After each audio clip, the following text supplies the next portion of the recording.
Hallo zusammen, heute zur Frage, wie hat sich der Kriya Yoga verbreitet?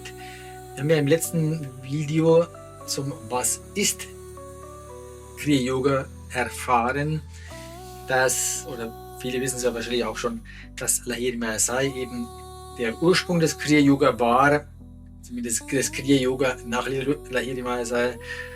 Und der war zuerst ganz alleine und inzwischen ist der Kriya Yoga auf der Welt verbreitet.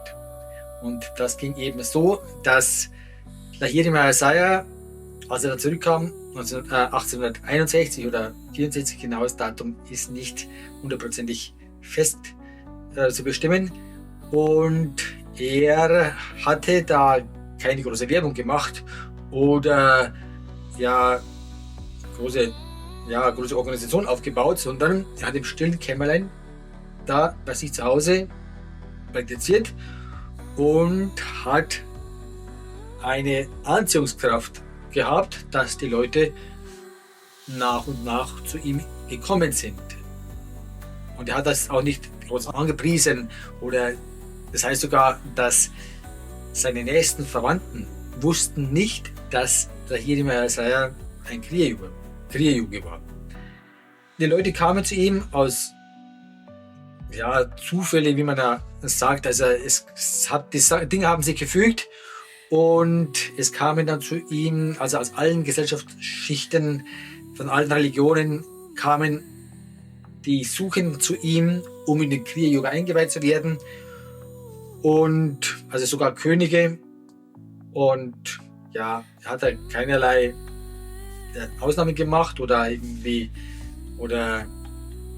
auch niemand hat ihn jetzt irgendwie verschmäht, sondern er wurde gesucht und so kam der Kriya Yoga in die erste Verbreitung. Dann hatte er unter seinen Schülern einige, bei denen der Kriya Yoga sehr stark gewirkt hat oder die eine Verwirklichung erreicht haben, die phänomenal ist, soweit sie zumindest Yogananda in seiner Autobiografie eines Yogi beschreibt. Und Lahiri Mahasaya selber soll Siddhis gehabt haben, also übersinnliche Fähigkeiten, dass er in die Lebensläufe, in die Materie eingegriffen hat und eben sehr für diejenigen, die mit ihm in Kontakt waren, sehr überzeugend da aufgetreten ist. Und dann hat er eben seine Schüler gelehrt, hat in der Nacht meistens die Kundschaft empfangen, also die Suchenden, hat Vorträge gehalten, hat auch Tagebücher geführt. 21 oder 24 Tagebücher sind, glaube ich, erhalten und die werden auch, ich glaube, wird noch daran gearbeitet oder einiges daraus ist schon veröffentlicht worden. Aber sie spielen aber keine so große Rolle. Also wie gesagt, er hatte diese herausragenden Schüler. Einer war der Sri Yukteswar und dann gab es ja noch einige andere. Und der Lahiri Mahasaya ist dann 1895 verstorben, hat die Erde verlassen und dann haben einige seiner Schülerlinien, also sogenannte Schülerlinie, gegründet, die also wieder den Kriya Yoga weitergegeben haben, gelehrt haben. Und so hat es sich in Indien zuerst mal verbreitet. Aber die wichtigste Verbreitungslinie, glaube ich, das kann man glaube ich schon sagen, das ist die über Sri Yukteswar. Zudem kam der Paramahansa Yogananda, wie er später hieß, oder wie er später genannt wurde.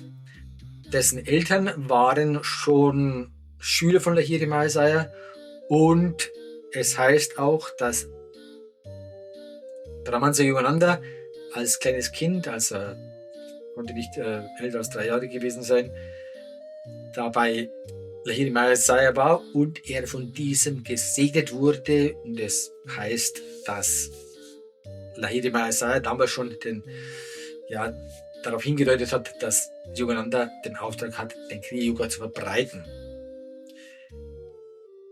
Paramahansa Yogananda beschreibt es in seiner Autobiografie, wie er dann seinen Guru gefunden hat, den Sri Yukteswar, und wie sich dann das entwickelt hat, dass er dann 1920 nach Amerika entsandt wurde, und dort hat er dann eine Organisation aufgebaut, eine Kriya-Yoga-Organisation. Nach vielen Rückschlägen, nach vielen beschwerlichen Anfängen und Mühen hat er es geschafft, ja, ein stabiles System aufzubauen, eine stabile Jüngerschaft um sich zu scharen, und hat dann 1946 seine Autobiografie veröffentlicht, in der er dann vor allen Dingen über seinen eigenen Guru, den Sri Yukteswar, berichtet hat, seine eigenen Erfahrungen und natürlich auch über Lahiri Mahasaya, was er so an Überlieferungen von ihm finden konnte.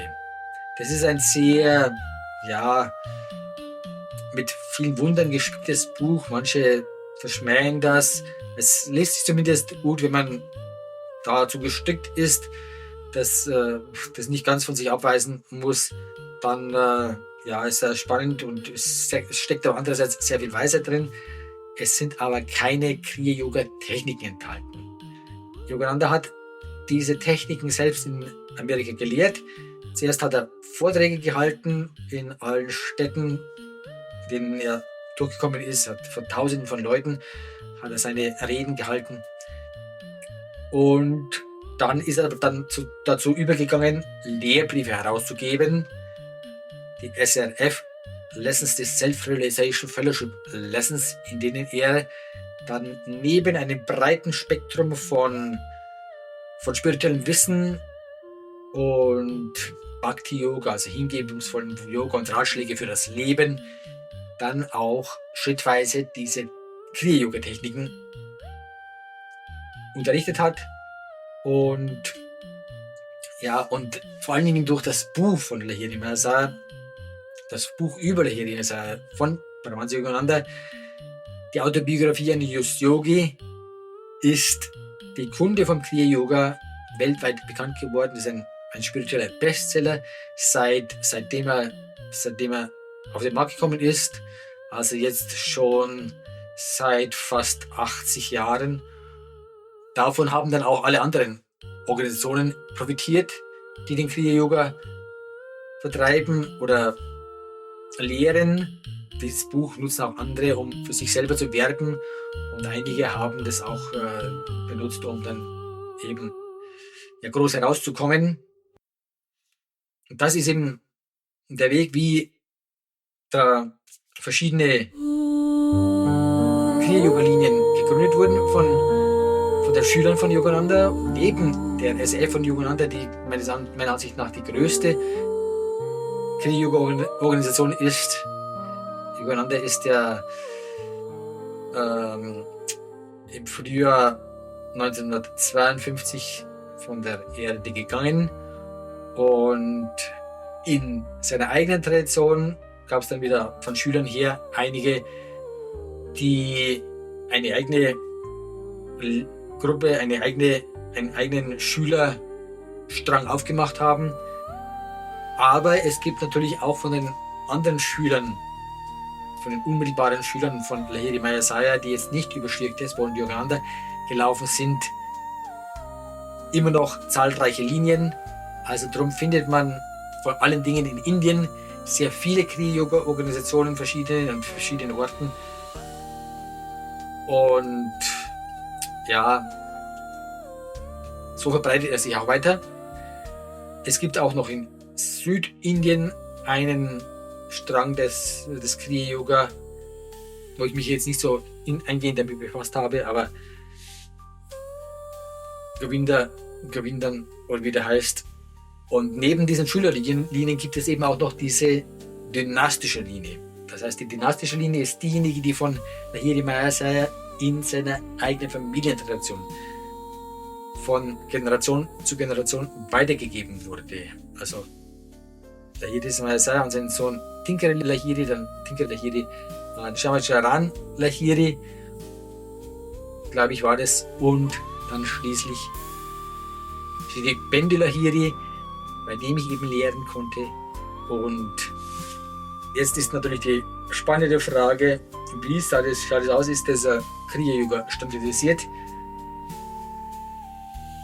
Findet man überall in allen Traditionen den gleichen Kriya Yoga? Ja, natürlich, man muss auch noch sagen, also die erste Schülerlinie, wo Sri Yukteswar aufgetreten ist, der hatte selbst wieder Schüler, und da gibt es auch wieder Schüler. Also das hat sich also so ausgefächert, dass es im Grunde jetzt unzählige, oder nicht unzählige, aber eine sehr große Vielfalt von Kriya-Yoga-Linien gibt.